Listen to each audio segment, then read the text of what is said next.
Welcome everyone to another Chat and Learn here with Power to Fly. My name is Mariella, and as always, I'm excited to roll through this next hour with you all.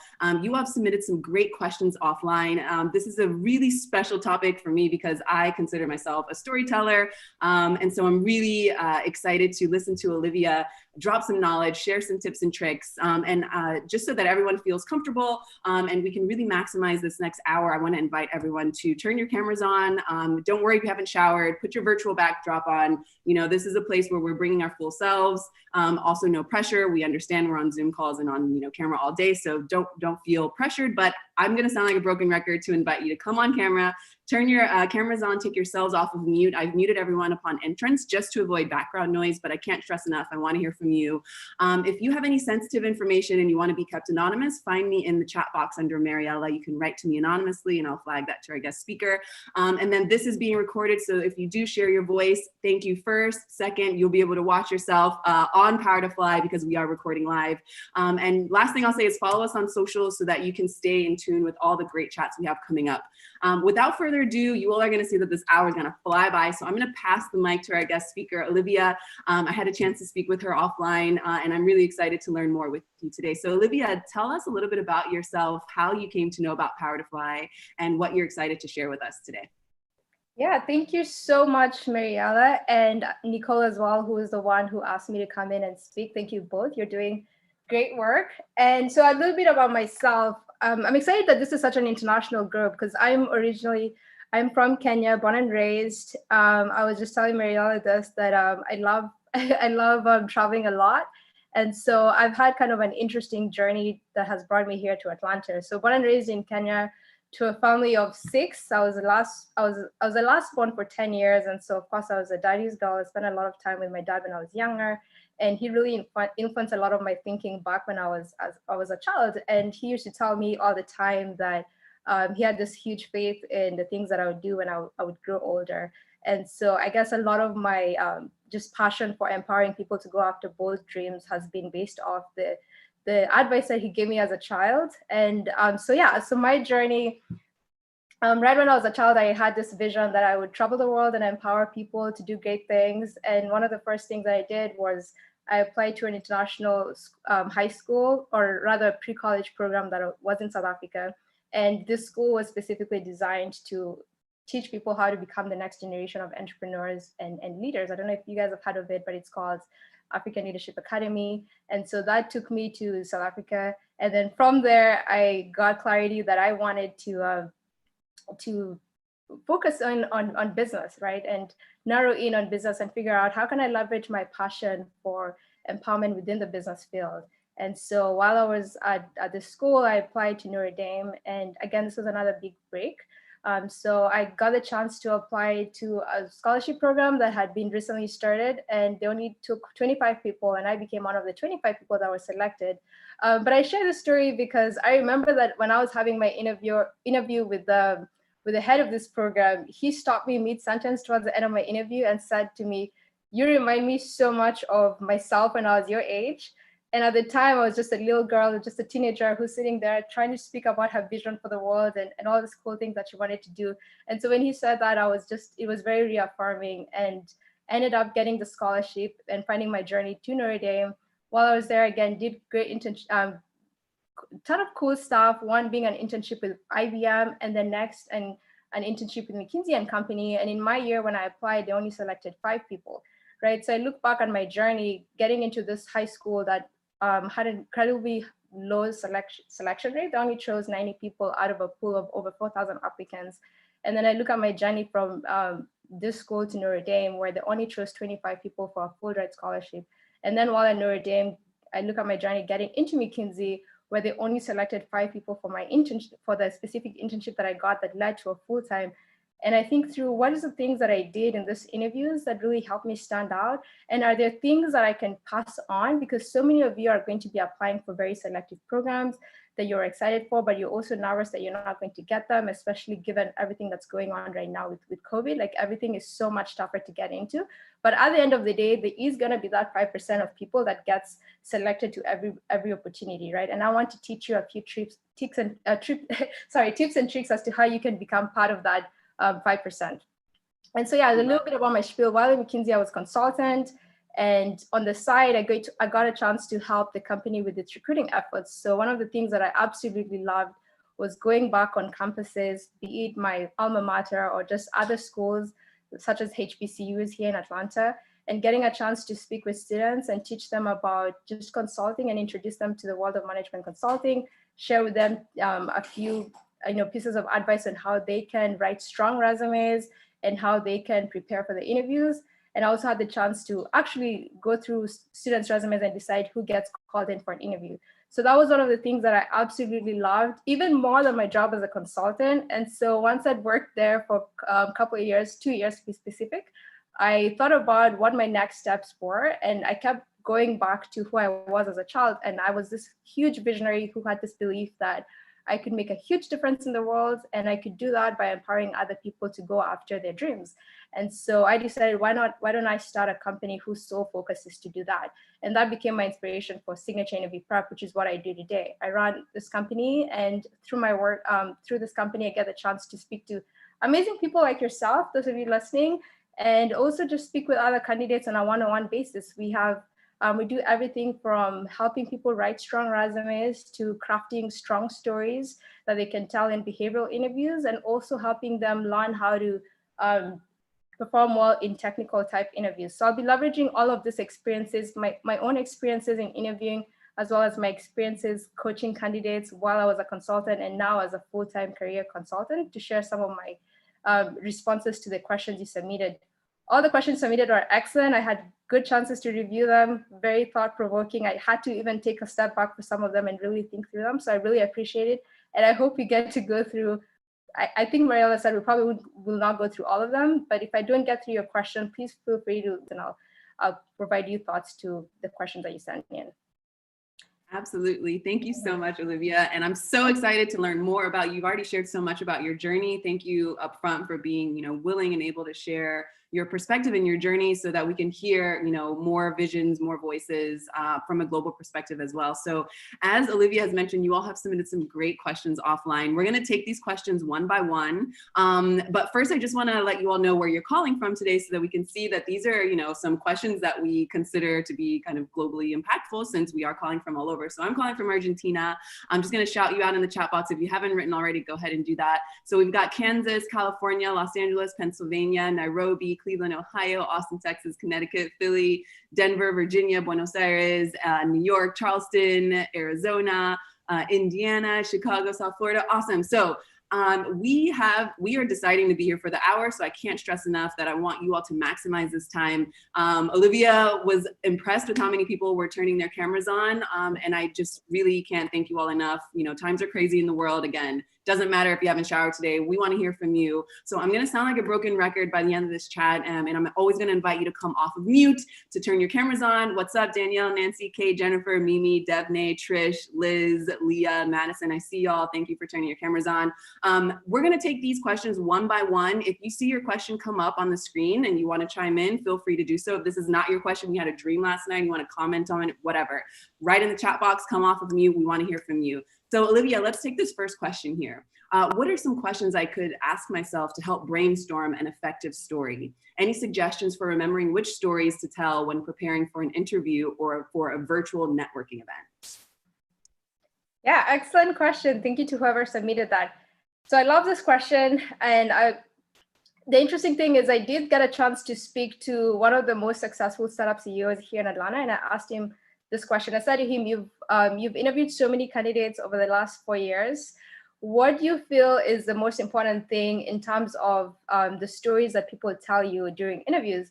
And his advice is going to be something that I want you to think about as you answer this question. His advice was that the biggest gap that he sees when people are responding to interview questions or writing resumes is that they fail to connect the dots between what the interviewer is looking for and their personal experiences. So people are brainstorming stories that they like to tell, but they're not really thinking about it from the standpoint of the interviewer, right? So my first advice to you is to put yourself in the perspective of the interviewer and ask yourself, this interviewer, they're trying to solve a specific problem. They want to figure out who's going to be the next person that fills in this role that I have. And they have a set profile in mind. Profile in terms of the types of skills that this person has and the personality traits that it takes for this person to be successful. So for you to figure out what are the effective stories to tell, you first have to ask yourself, like, who is the target profile, right? So that you're choosing stories based on that. And so we're going to take 3 steps to get to that answer, right? So step number 1 is going through information that's provided to you to be able to decide who their target profile is, right? This information can be found in primarily in sites that you already have access to. So start with the job description, read through the job description and come up with what are the recurring buzzwords that they use to describe this person.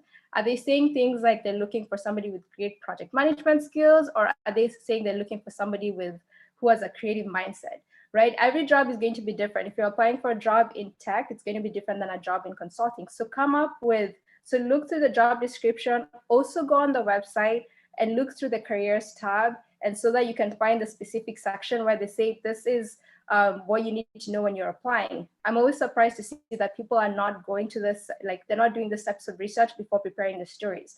Let me give a very good example because I spend most of my time in consulting. So I did this example with consulting to figure out, all right, if somebody's to prepare stories for a consulting job interview, what would they need to prepare? And the recurring buzzwords that I saw when you go through the job description as well as the website is every single consulting firm says they want somebody with problem-solving skills. That's number 1. Second, leadership traits, right? And leadership doesn't mean that you had to have a certain ranking in your past job or a certain title. It just means that you're displaying the qualities of being able to lead a project from start to finish. Third, some type of passion or entrepreneurial drive. Fourth, they all say they're looking for impact or results delivery. And then 5th, they all say they're looking for collaborative or teamwork skills, right? So going back to your questions, what are some questions I could ask myself to help brainstorm an effective story? If you know you're applying to a consulting firm, you would say, I've gone through the job description, I've gone through the website, and I have found that these are the themes that they're looking for. So I need to brainstorm a story that touches on problem-solving skills. Like, what have I done in my past that shows that I have the ability to solve a complex problems? Even if I go through a certain challenge in the middle of the problem, I'm still able to navigate that and come up with a solution. What is something that I have done that shows I have leadership skills? You might be somebody who is you're graduating college, you feel like you don't have work experience, but have you done something that showcases your ability to lead something from start to finish, right? The same with passion, impact, and collaborative and teamwork skills. One caveat here is I have seen a lot of people doing this very well, so keep doing that. What I tend not to see as much is actually speaking to current and former employees. So beyond just reading the website and going through the job description, the next step that you want to do to really understand what is the interviewer looking for is speaking to current and former employees. So I'll give you my personal experience. I was once applying to a startup in SF, and this is a really cool startup. They were growing really quickly. They had over 400 employees, and somebody convinced me to apply. And so I got the chance to speak to the recruiters, and they said to me, you have your first interview coming up in a week. And I said to them, okay, that's great, but can you please put me in touch with somebody who currently works there, who would be performing the same role that I do, because I want to understand this role a little bit better before I go in. Most people don't do that, but because I did do that, I spoke to the lady. She was very friendly, and she explained to me exactly what to expect based on her interview experience. She said, this is the types of questions they asked me. This is how long it's going to be. This is what they're looking for. And I even got a chance to ask her about my prospective boss, like, could you tell me more about him? And she said to me, this is his personality style. He's very hands-off, so he wants you to just completely take charge. So as much as possible, if you can come into the interview and show that you have the ability to take full control of your work, then I think he's going to like you. So I kind of came in knowing exactly what they were going to ask me. And that's what interviews should be. They should never be a surprise. You should go into an interview knowing these are the types of questions I will ask you. And so you've thought about them ahead of time. You've written down your stories. And then you're coming in, you're just ready to shine. You're not trying to figure out what they're asking you in the interview, right? So that's your tip. And then any suggestions for remembering which stories to tell when preparing for an interview or a virtual networking event? So the tip is, once you've done the previous stage, you've done your analysis, you've looked through your website, you've looked through the description, you've even gone through external websites such as Quora or Glassdoor, and you've come up with like very strong understanding. This is exactly what my interview is going to look like, right? I want you to put together, and we'll talk about this in more detail in the next question, but I want you to just put together a very simple, I do this for consulting in its accent, a very simple Word document saying, here are the 5 themes that this company really cares about. And then just have very simple, like high level summary. This is a story that I'll tell for each of these themes. So that way you have your 5 core stories that you're ready to tell. Now you might go in the interview and they ask you other questions that you didn't prepare for. That's fine, but you'll have the confidence of having prepared for it slightly more than the average person would. I love that. I love that you're saying to connect the dots, which makes things more cyclical. It gives you a little more power. And I love when folks talk about when you're applying to a job or when you're working at the job and to see the relationship as a partnership instead of just, I don't know, an empty role or something that, you have to do. It's like, it's a partnership. And so you should go in there prepared for this partnership as well. Think of it, like as with a friendship or with a romance or with, your local community. So I love that you're putting the responsibility on the person that's interviewing. And I also want to chime in and say, I know that's a lot of work for one role. So make sure you have like a reward set up for yourself, right? Like, cause you're spending so much time researching and you're spending so much time, like, combing through. I mean, it's also personal to go through your story sometimes. It's depending on which, role, which company. And, what I love right now is that authenticity and vulnerability and emotional intelligence and empathy are being highlighted more. So I know I'm probably jumping the rope here, but can you talk a little bit about, how to not be afraid to show emotional intelligence and while you're interviewing in this situation? Yeah, that's a really good one. So I think usually the best chances to do that is when they ask you about conflicts that you faced or rejections. Sometimes interviewers will straight up ask you, tell me about a time in which you failed. And the mistake that some people make is they try to present successes as failures. They say things like, or tell me about your weakness. And they say, oh, what's that one thing everyone likes to say? Like, I don't know. I'm like, a people person and I end up exactly. more than doing the work. Right, like I'm a perfectionist, I'm a people person. So you're trying to tell successes as failures. And I think that's the biggest miss right there. Emotional intelligence is really good because you should be able to show that there's certain things that I think employers know that sometimes like your technical skills isn't all that matters. It's also like who you are, especially in light with everything going on. There's a lot of complicated things that goes on around the world.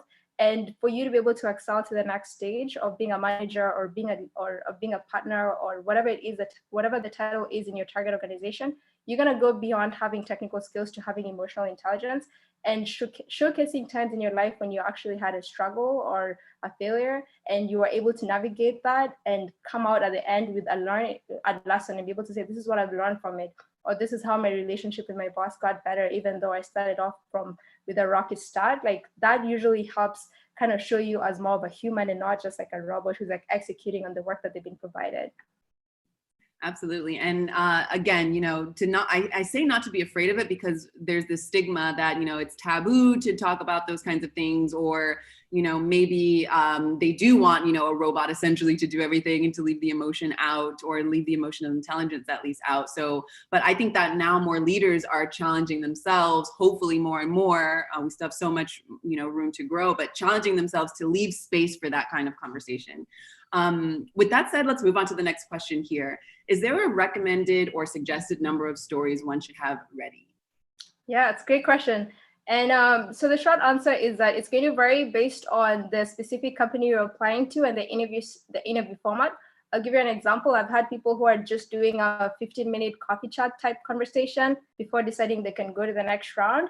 And then in my specific example, I had two rounds of interviews. And in my second round, I had 4 interviews, each about 45 minutes long, right? So if you're preparing for a 15-minute coffee chat and you're preparing for 4 rounds of interviews, that's 2 different things. But if you are preparing for the longer type interviews, like in my case, I highly recommend at least having 1 to 2 stories by each theme that you've identified is core to your company. So if you said this company is looking for people that have these 3 traits, try to at least have a story that touches on that so that you can bring that in somehow, Why do I say this? Because they're looking, a lot of people like they're used to hearing certain words, right? In terms of culture fit.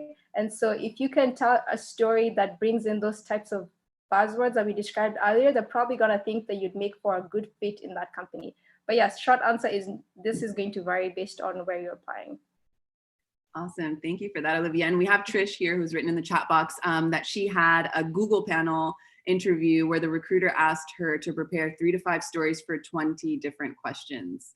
Okay. Great. And how did that go, Trish? Do you want to come off mute? Were you like, was it a challenge to do that? Or was it kind of like you just I would love to know your process, because I'm sure that more people can develop this in their panel interviews if you liked it, if it worked for you. And then maybe, you know, we can encourage each other how to prepare for those. I'm putting you on blast right now. Feel free to not come off the mute. Okay. So Olivia, we've got some more folks writing in the chat box with Devney. Great ideas. I also will look up roles for similar role titles on job interview questions. And then she writes out the answers to practice. She says, you feel so much more confident because you will at least have some idea on what the questions they will ask will be. And if in this, in addition to identifying things, you can feel really prepared. So good. Thank you for that, Devney. Let's move on to the next question here. Okay, so what structure should I follow when telling my story? Yeah, this is so fun. This is where I spend most of my time. Okay, so let's, yeah, so I mentioned earlier that some interviewers tend to ask very short questions, and they want you to go through multiple short questions, like tell me about your weaknesses, and then you just state out here the weaknesses, that's it. But there are other instances where you really have the chance to build up on an entire stories. So let's go back to the theme, right? So you've decided like you're applying to a certain company and they're looking for people that have, let's use leadership because every company says they want leadership, right? It's a great example. I think most of you are going to find that your future employer wants you to have leadership skills. So they ask you a question, tell me about a time that you were able to lead a team to accomplish a specific goal. Right, so let's talk about what structure should I follow when telling that story, right? So my recommendation is threefold. Whenever you are telling long stories, you always want to start with providing a high-level summary of what you will say before you actually say that. And that's primarily because I'm a former consultant, and we used to spend a lot of time always saying that we should have a very top-down approach to doing things. So tell the person what you're going to tell them before you actually tell them. Right, so say to them, can I tell you about a time that I started this club and we were able to raise $5,000 as an example, right? And then the interviewer might say to you, yes, that's a great story, I want to hear more. Or they might say, no, could you tell me a different story? If they say, yes, I want to hear more, now go into the details, and I highly recommend using a storytelling framework. And so the one I'll talk about today, because most of you probably already know it, so you don't have to learn something new, you can just recycle something that they taught you maybe in high school or college, is SCAR, SCAR, SCAR. So S is situation, C is challenge, A is action, R is results. If you've heard of this before, comment in the chat section. I love it, I hate it, let me know what you think. But honestly, it's very simple. It gets the job done. You don't want to come up with a framework that's very complicated, such that you're sitting in the interview and you're trying to memorize, like, what is that next piece? Like, I should be talking. No, come up with something very easy. Either SCAR or STAR is another version of it. Situation, task, action, results. All right, let's talk about it in a little bit more detail. So situation is providing context. SCAR framework, SCAR is super easy, but we tend not to do it when we're nervous because we just go straight into action. Right? Most people tend to forget, I actually need to start with S, situation. That's context. So context here is, before you tell a story, help me understand what was going on, right? You decided to start a project. Did your teacher tell you to do it? Did your boss tell you to do it? Did you decide to do it on your own? Were you doing it by yourself? Were you doing it with your teammates, with your roommates? Was this a solo project? Was this a team project? Right? What led to this happening? Where were you doing this? Was it in your former employer? Was it at your startup? Just help me understand the context before going into the details. Next is challenge. Now, with challenge, essentially, you want to tell a story where you have, the best types of stories are ones in which you've had some type of complications, right? So if you did a project and maybe it was like a one-day project, like you're not going to be able to tell a great story. because it's very easy. You're able to accomplish it very quickly. But if you decide, let me talk about something that I did over a 3-month period, chances are there'll be more to the story. There'll be instances where you're able to explain, here 3 or 5 of the difficulties that I faced. Number 1, we had conflicts in mindset, like some people didn't want to do this. Number 2, we had budgetary restraints, like we didn't have money for this project. Number 3, time issues. We only had, I had a former client tell me they only had 2 weeks to do something that was typically done in a period of 3 months. Right? Which, as when I'm sitting across the table as an interviewer, I'm thinking, oh, I want to hear this. How did you accomplish it given such challenges? So tell me a story that has some type of challenges, because it makes it just more interesting when you get to your results. And then the next is your action. And here, what I want to highlight is, just don't tell me what everyone was doing. Tell me specifically what you were doing. Most times when people tell stories, they start to say things like, so we were doing this and he was doing this and my boss said this and she said this. But here's the thing, none of those people are interviewing for the role. They are not sitting at this table interviewing for the job. You are. So you want to be highlighting what you specifically did, right? So every sentence in this section should sound like, so I decided to do this because of X, right? So you're explaining what you did, but even more than that, you're explaining your logic, like your rationale, because employers don't just want to know what you did, they really want to understand your thought process, like what kind of rationale you're going to be using, because in future you will be asked to make complicated decisions, and they want to make sure that you have the ability to do that well. And then lastly, this is a cherry on the top, it's the results. Again, it's very easy to say that you should do results, but every time I coach clients, most times they end up forgetting to say this. But it's essentially like, just boast a little bit, show off, tell me like, what is it that you are able to accomplish? Like, because of your work, what was the value that you brought? Every employer wants somebody who's a value generator, somebody who makes a difference. So what was the difference? It doesn't have to be, most times it is money or time, like maybe you improve the time taken to do a process, or maybe you reduce the amount of money needed to do something. But sometimes results could be as simple as just changing people's minds. Like maybe you created a change in how people do things at your office because of your work. So that's a simple framework, use that. And then at the end of the day, like sometimes you're telling stories about times you failed or rejections that you've had. So you can kind of summarize your story by saying like, what was the lesson that you learned from this experience, right? If you're telling a story about a conflict that you had in your work setting, a good way to end it is to say, what did you learn, so that you can in future address this in a better way. Great. So we've got the chat box blowing up here. So some folks say that they have used the STAR method before. And so we've got just a couple of questions here that I'm going to flag before we move on to toggling on the screen. So Margarita here writes that she'd love for you to touch on this. So as we said earlier, some of the stories that we end up sharing can be very personal, core stories to our personhood. Sometimes I find it difficult to keep to a rather rigid structure as this, but also tell my story in a very genuine human way. I suppose to be my raw self, which I think is important for your future boss or coworkers to see and know about you. Do you have any tips on how to maybe overcome, we have some questions coming up as well that, how much is too much to share? How can you navigate not putting, by being authentic, but not sharing too much information, for example? Someone else here writes about overcoming weaknesses. How can you try to spin that without, trying to make it sound like it is, something that you're great at? Yes. So I think the question around personal, like just bringing in your personal life, that's very relevant at the very beginning of the interview, typically when you're just trying to, have an icebreaker, and you're trying to start by the same way we started this presentation with me sharing my life story, right? It's very similar with interviews. Most times the best time to really talk about your personal stuff is at the very beginning, when they say, tell me about yourself. This is your chance to really craft your narrative. And if you feel like all these personal things are relevant to your story, be sure you can bring them in at that point. The only challenge with bringing in a lot of these personal stories in the middle section, when they start to like double down on your professional experiences, is that it may take away time from you being able to share about your professional experiences. So there's nothing wrong with sharing those personal things. You just have to be careful, because if person A comes in, they spend 40 minutes talking about personal stuff, and then person B comes in and they go all in on all their success stories, the interviewer will obviously be more biased to, or not even biased, but they'll probably end up wanting to bring in the person who's spend more time talking about the professional experiences, because that's what they're looking for at the end of the day. So I'd say it's okay to bring this in, but just be careful that you're bringing in at the right time and not eating into too much of your time, during which you should be talking about like what are some of your first work experiences that would be relevant to your future employer.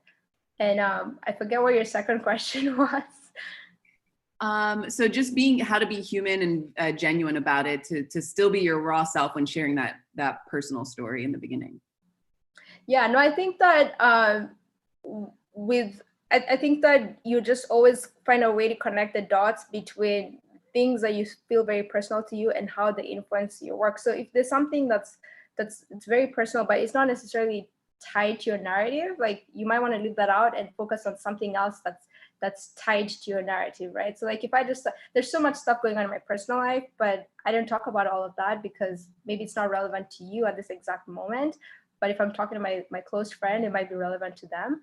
But if there is something that's directly relevant to your work, like I had a former, one of my managers at my former job, like she, for instance, every time we started a project, she would start by explaining like, hey guys, like, I remember when we started a project, she started by explaining, hey, I'm pregnant, this is my due date, I have to leave work every day at 4 p.m. because all this information was very relevant to that specific project we were on, right? So it was important for us as a team to know her personal circumstances, which would influence our direct work. But if there's other things going on that wouldn't necessarily tie into like your exact circumstances, then it doesn't make sense to bring that in. So it's up to you to make that judgment call to say like which of this personal stuff is directly relevant to my job and which one is not.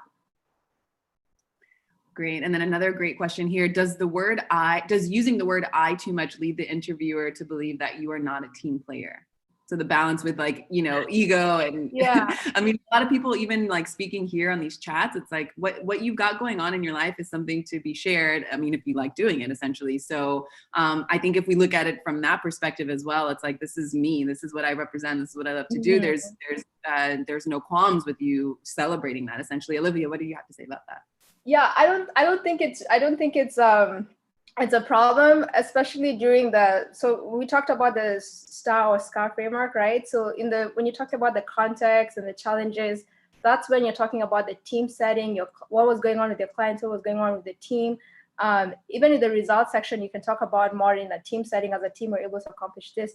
But in that specific section where you're trying to highlight what you did, I think it's very much okay. I actually had a former interviewer say to me, like, walk me through your resume. And he said, please don't be afraid to brag. This is your time to brag. Just go all out, like, please. And I think and when I've had a chance to listen to other people interviewing, I've never got the sense that they're arrogant. I've always thought if somebody is very confident and they're talking about all these accomplishments, it just means that they're doing great work and they have every right to be confident. The only thing to be aware of is you don't want to boast about successes that are not yours. So if there is an instance where you worked in a team setting and your team accomplished something, but you did not specifically accomplish that, sometimes like there are people who make it seem like they did more than they actually did, and that can be a problem. If your interviewer gets a sense that you're exaggerating your successes by saying, I did this, whereas it might have been your boss that did it, that would be a problem. But if it is actually your success story, you should feel comfortable bragging about it, because that's what they want to know. They want to know what is the types of, what is your like possibility to bring good results to my company. So sure, please tell them what you did in your previous employer and brag about it. You have every right to do that. And I know, I'm curious to know if folks on the line here have a brag folder somewhere. I was asked to start one, I remember, and I'm like, what? This is so, but then it's great because then a year passes, 2 years, and you forget the tiny little wins. And so to have like, to accumulate all of those moments where you're like, great, I got this great feedback. I did this for my team, or I did this for myself. I think that that's great to bring in. So if you're looking for a job now, start going through some old things that you've done and start your brag folder, right? I like that. Yeah, it's like the extended resume, because I know some people have like 2 resumes. You have your short resume, and then you have your extended resume that really goes into all the juicy details of all the cool things that you did. Mm-hmm, totally. Great. All right. So let's move on to this next question here. Are there certain subjects or details that should be left out of stories? I want to be honest and compelling, but not overshare. It's so funny too to see, like, we want to like we talked a little bit about perfectionism offline. So I feel like sometimes when we're asking these questions, these are great, valid questions, but I think that, I mean, the society that has been given to us, you know, we're definitely trying to help a lot of things evolve and, you know, be more, you know, kinder to nature and to people. But I think that we've come into the way that it has been normalized over a generation to just like, keep yourself in a box, don't share this kind of information. How can I like not offend you with my story? Like, where is the fine line of trying to like not walk on eggshells and to be your authentic self, to show that you can show up for the job? And I'd love for you to talk about that, like being honest and compelling while not oversharing, but also, you know, not walking on eggshells. Right. Yes, this is one of those very good questions that I had to really think about. It's very good. And I think that I genuinely believe in being authentic. And I think that step should even, you have to think about authenticity before you even apply. Like, you don't want to apply to an organization that will force you to be different, right? So before you even apply to an organization, you have to ask yourself, like, me being who I am, like, would that fit into that place? But yeah, when you do come into the interviews, so there are certain things that it's not that you shouldn't talk about them, but if you do talk about them, you want to address them. So I'll give again an example from one of my previous sessions with a client where I asked the person to walk me through their resume. And as an interviewer, I, you know, in my mind, I was just thinking he's just gonna talk about all his success stories. That's what I was mentally prepared for. And then he ended up talking about a failure that he had experienced in one of his companies. And that threw me off because I was expecting him to be bragging about his successes and not talking about the failures. And we can sometimes do that as interviewees. We can have the imposter syndrome where we're really scared we have these insecurities about previous failures. Like maybe you got fired from a previous job, or you had a really, really bad relationship with one of your employers, and that's holding you back and it makes you feel like, I'm not going to be good. So in terms of like, how can you be honest and compelling but not overshare? What I'd say is there are things that if they don't bring it up, like, and it's not directly relevant, like you don't necessarily have to talk about it, right? So the example I gave, like if you maybe had a, you know, you had a really bad relationship with your boss and you left because of that. And then you're talking about your general experiences and you're walking them through your resume. That's not something that you should necessarily just talk about unless they've specifically asked you, right? So that's one thing I'd call as a caveat. Don't talk about that unless they specifically ask you. And if they did, you want to be careful in how you phrase it. So there's a difference between saying, I really hated my boss. Like, I just hated the guy. Just hated it. You know, he was like micromanaging me, and I just felt like I couldn't thrive. There's a difference between saying that and saying that I felt like I had outgrown the role that I had. I was ready to take on the next level of leadership and responsibility, and I was looking for an opportunity to do that, and that's why I'm applying, because I'm ready to take on the next to take over to the next step and become a leader, something like that, right? So be careful with how you phrase this when you're talking about being authentic and oversharing. Be careful about how you phrase things that could be considered as red flags. So that's one good example. If you got fired and from your previous job, that's again another thing that you might be really scared to talk about. Most times, like, it might not even come up. Like, you might be feeling very insecure because maybe you have a small gap in your resume, but unless they call it out, and if they do call it out, have a very good story to talk about. It's okay if you got fired and maybe you didn't perform well, or you didn't you know, it was sometimes you're starting out your first job out of college and you don't really know exactly what you're good at, and so you find yourself in a company that's in a role that's not the great fit for you. Everybody understands that, and so you want to make sure if you're telling that story that you're rephrasing this to highlight the lessons that you've received from these experiences and how this will not be a problem in future. So you say, like, I've learned from this experience that I'm really not good at this, but that I'm excellent at this. I was the go-to person on this topic. And so now in my next job, that's why I'm focusing on this specific role, because I already know if I do this 100% of my time, that I'm going to be a superstar, right? So there's a difference between saying that and saying that, oh yeah, I got fired because I wasn't good. Right? So if you are going to share things that you are scared of sharing because maybe it's a red flag, be sure to address them and think about how you want to tell that story so that you're focusing on the things that you've learned and why it is you're still a good candidate for this role. Beautiful. I'd love to hold tight onto one example that you gave, because actually someone has written me privately, and I think that maybe you can dive deeper here. So this private comment says, I had to leave my last job because it wasn't a safe environment and because my employer didn't want to admit there was a problem. I feel like I left on bad terms. How should I talk about that experience, or how do I know when to talk about it? So I still think that the thing about sitting in an interview is that people, if this is the first time somebody's meeting you, they haven't really seen you at work, and you present something, you say something negative about your former employer, it's the first thing they're hearing from you, they might get the perception that you're a negative person. And so I still think that you want to really highlight some of the good things that you had from a previous job. And then instead of saying, I don't like that company because they had a terrible environment, you should say, what I'm really looking for is a company that mirrors my values. And so focus on your new job versus your previous job. Like, what I'm realizing now is that I really want to focus on finding a place that's a really good fit for me from maybe value standpoint, culture standpoint. And just by speaking with people in your organization, I'm seeing that, and I'm really excited for the opportunity to come to work in a place like this. So you want to, as much as possible, move away from like bad mouthing your former employer and instead focus on the opportunity that you're seeing, just so that you come across as somebody who's more like opportunity driven and optimistic and positive.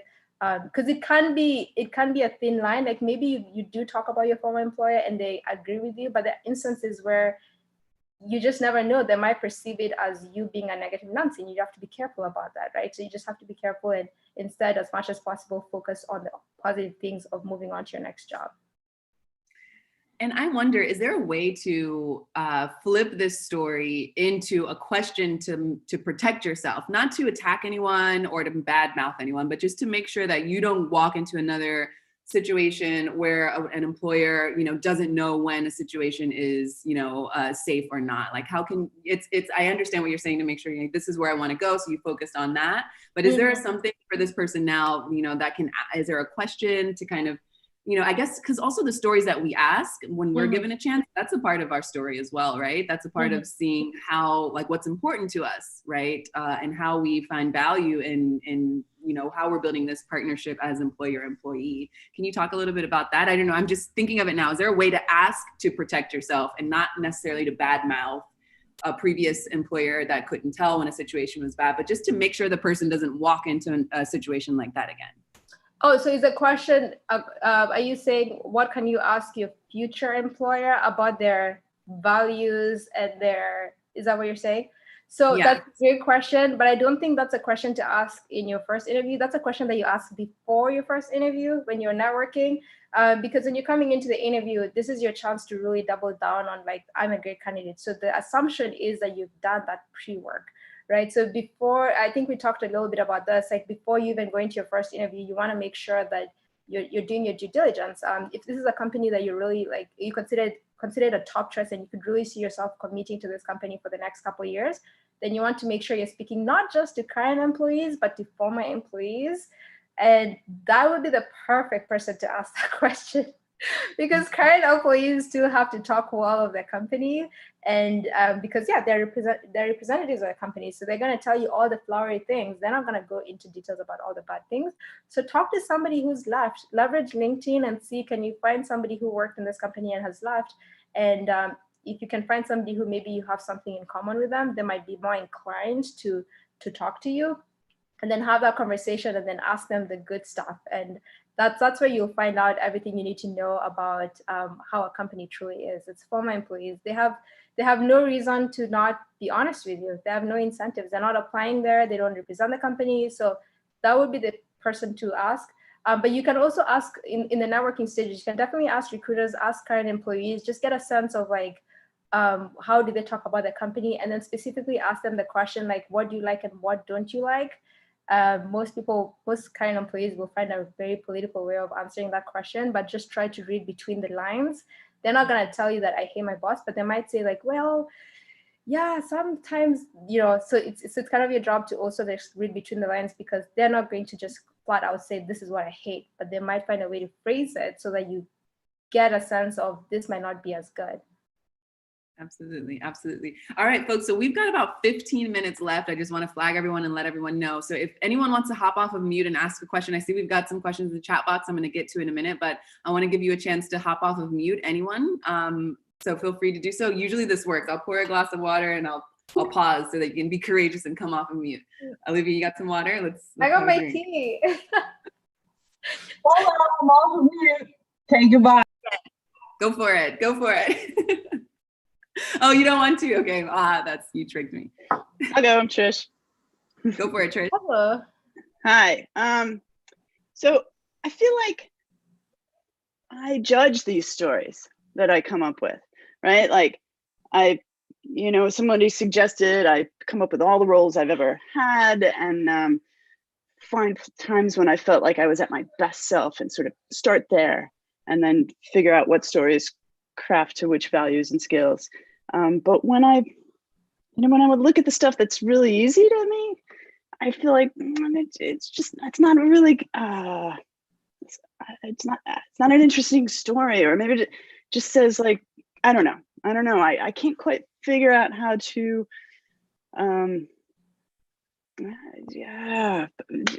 which stories are actually telling the story that I'm trying to tell.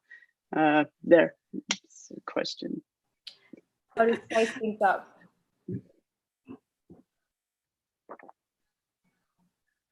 So let me repeat what you said. So you feel like you have all the stories, but it doesn't feel like you're really excited about any of your stories. Is that correct? Yeah, a little not. I mean, I feel like they're exciting stories. Like, I've tried to come up with the sort of best self stories, the places where I feel most alive, so that they have some energy. But then I'm like, this has nothing to do with business. This has nothing to do with leadership. This has nothing to do with, I don't know. It doesn't feel like it plugs into the business stories that I'm supposed to be telling, or the problem solving stories. I see what you're saying. Okay, so like you have unique stories that might not necessarily, so those themes we talked about, maybe your story doesn't necessarily tackle any of those. Could you maybe find a balance between some stories that you feel like they're really exciting to you, but maybe it's not a perfect, it's not like a perfect fit in the sense that you feel like it's not directly relevant, but at the same time, it's something that's very important to you and it showcases your personality, which I think is a good thing. Like sometimes, like we talked about authenticity quite a bit, but like telling stories that they give people a chance to know more about you. So it's kind of like you're passing the airport test. Like if they spend more time with you, this is who they would get a chance to speak with.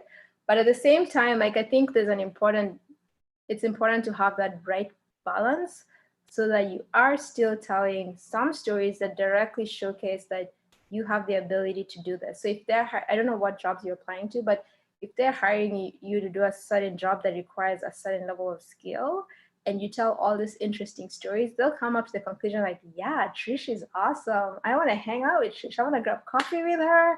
I want to have a walk with her. But you also want a few stories that say, okay, now we're working through a deadline 2 weeks before this deadline, and Trish is assigned this project. Like I want to also make sure that I can feel confident that she will be able to lead her team and get them where they need to go. So I think you need a bit of balance, right? And again, it also depends on the interviewer and what style of interview there is. There's some interviews that are very, very informal. Like I did have an interview that essentially we just had a conversation for like 30 minutes. And then at the very end, he asked me some very specific like business questions. But that was very unique. I don't expect that most interviews would look like that. That was a very unique circumstance. But so maybe have a little bit of some stories that you feel like really showcase who you are, your personality, what excites you, but also have some that directly answer that question. And then the one other thing I'd say, Trish, is I did get the sense that when you are describing your past experiences, that I don't know if I'm correct, but my quick assumption was if you're more excited about stuff that's not relevant to what you're going to do next, there might also be a bit of like, I know sometimes I feel like we want to go into certain roles, but they're not really roles that we like or are excited about. So like if you're asked to tell a story about a time you did a certain task and you don't want to talk about that because you didn't enjoy any of that, that might be a bigger conversation to have about what it is that truly excites you and what you want out of your next role. I don't know. I don't know what it is, but what do you think about that? No, it's interesting. I like that. Yeah, I mean, I feel like I am trying to figure out what it is that my next role should be. Like, I really am.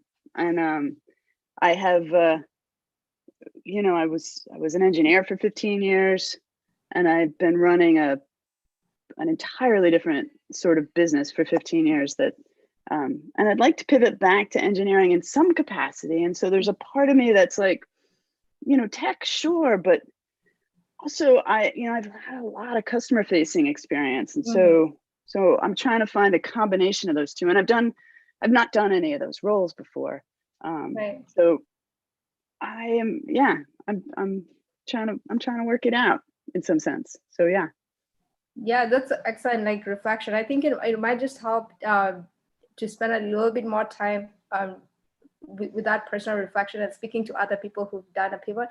Now I know my specific story isn't similar to yours, but I did find myself in that boat where I had spent 2 years in consulting, and I kept thinking about what was the one thing that I did as a consultant that gave me so much energy and gave me like excitement. And I realized it was the times when I had opportunities to present, like at a workshop in front of other people, or chances to speak with students and help them in their decision making as they're thinking through like jobs. And that wasn't what I was paid to do as a consultant, right? And that's why I made this massive pivot, like completely away from my consulting and just becoming an entrepreneur and doing what I do. Because similar to you, when I had to step back and think about, I did look into all this like traditional type consulting positions because everybody was applying for other consulting roles, and I was thinking about it, I was like, should I do that? But as I was reading this job descriptions and trying to prepare stories, I felt very stuck. Like I was like, I don't feel excited about this, but I'm really, really excited about this other thing that has nothing to do with my job. And so taking that step back really, really helped me. So I don't know about your exact situation, if that might help, but I think just speaking to other people who've made a pivot and taking a bit of time to reflect could provide that guidance. Because if you're not excited to go into an interview and talk about something that they're asking you, that might be something to think about. It's your natural defense system saying, I don't want to go anymore. I want to go a different way. Yeah. Well, that or interviews are scary. I Totally. But they shouldn't be, you know, it's definitely, I mean, if anyone now just has an opportunity to ever interview people, like remember that and try to do it differently. We can change things any time of the day. You know, it's from a cultural perspective too. It's interesting to interview in different places in the world, right? And also now virtually speaking. So how do you show your full self, depending on the culture, depending on, you know, the platform, and to not make it make it a healthy competitive place. Don't make it a competitive place where you can just see the rest of your life like being, you know, overworked or whatever. Like actually that's a flag for yourself if that happens. But we have some folks writing in the chat saying that Trish, you're not alone, that they are in a similar situation. Margarita here writes, I love how Trish is alluding to finding one's purpose. I've been reflecting a lot about that as well. How I don't want to just have a career for the next X years of my life, but truly feel like I'm working a vocation. Miranda writes, same boat. I'm trying to pivot to my second real job, and the reflection portion is really difficult. Wendy V says, I want to pivot back towards engineering individual contributor role without abandoning what I've learned since then. So Olivia, we see that folks are kind of, you know, at a crossroads, which I love because anything, I mean, now's the time to experiment, if you ask me. I mean, I am an artist at heart, and I believe we're all artists. We're all creative beings, and we have these things that are placed in front of us all the time to keep, like, do you want to stay in a box, or do you want to express yourself a little bit? And maybe that takes, like, for example, collaborating. Right now, I'm just going to say, if you're listening to us now and you want people to connect with you on LinkedIn or your website or your social platform, feel free to write that in the chat box now, because I think that when more of us do the things like, you know, we are the change that we want to see essentially, then that's going to have a certain momentum. So Trish, as you see, you coming off mute, folks are saying that they're in the same situation. So go ahead and write in the chat box your preferred ways of connecting, and then we can all, you know, try to work things out. And Trish, you're not alone. Like, every day I want to do something new. So this is. Yeah. And Marielle, if I can add to that, I mean, I really think that the whole piece around just taking a step back and reflecting is so important. I did post an article about this on LinkedIn. So on LinkedIn, I tend to post a few stories, like just being very authentic, all topics such as imposter syndrome and just like figuring out direction. Because I had to go through that, as I mentioned earlier. I definitely I stopped and had to think about, okay, what do I want to do with my career? Because it's like, you know, it just seems like this big thing that I hadn't thought about. And at that point in time, when I decided to start my company, I decided this is what I feel most excited about right now. And I was able to come to that conclusion based on just constantly reflecting, like actually writing down how I feel throughout day-to-day experiences. So if I was going through a day and there were certain tasks that I was doing and it felt like it was taking away my energy, I'd note that down. This takes away my energy. Then there are other things that I was doing that were giving me energy, and I'd say this gives me energy. So eventually, when I was crafting my own career path, it was very, very specific to my past experiences. Like, this is what I absolutely love and gives me the highest energy, and where everyone says when I do those things that I come alive. Like, this is what my former colleagues said about me. This is what my former classmates said about me. This is what my professor said about me. They said, Olivia, when you do those things, you are thriving, you're great at it. But when you do those things, it feels like you're not, it feels like you don't have the energy to do it.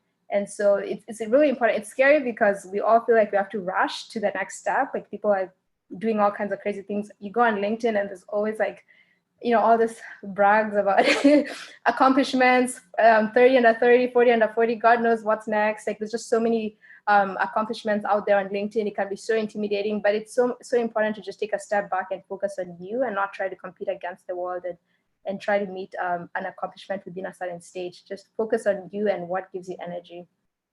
Absolutely. Yes. I love that we're ending on that. Like, how can you serve yourself so that you can essentially serve other people? And it's like, you know, now we got to get rid of perfectionism and get rid of telling someone else's story. You know, one of my big questions is how can we use more emotional intelligence at home and at work, right? So that we can just build these bridges instead of building walls. And it starts with us first. So, you know, if I'm in a position where I'm not able to, at least most of the time, be my authentic self and get that, you know, energy that I'm looking for myself, then I'm just in a hole. And so I hope that everyone here on this call, you know, can find some confidence within themselves to share their stories unapologetically, and to know that more people are in your situation than not. So Olivia, we have about 1 more minute left. Do you want to leave us with some food for thought?